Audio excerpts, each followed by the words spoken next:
Today we're going to be making sandwich bread, your basic white bread.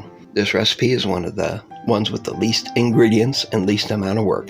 First, grab a big bowl, add a cup of water, add 3 tablespoons of softened butter, 2 teaspoons of yeast or 1 packet of yeast, 2 tablespoons of honey.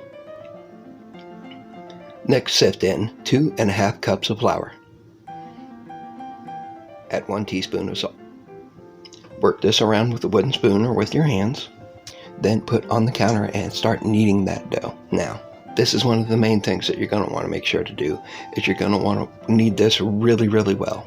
Depending on the ferocity of your kneading skills, you are going to need at least 5 to 10 minutes.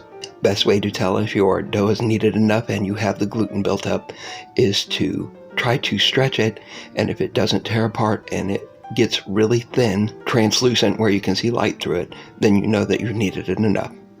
Put it back in the bowl, then cover it with saran wrap or a damp kitchen towel, and then let it rise for 2 hours. After 2 hours, punch the dough, get the extra air out of it, put it on a countertop, flatten it out, cut it, roll it up into the shape of your pans. If you have a 4-inch deep bread pan, you could make 1 loaf with this recipe. Since I only have loaf pans that are 2 inches high, I'm going to divide it into 2.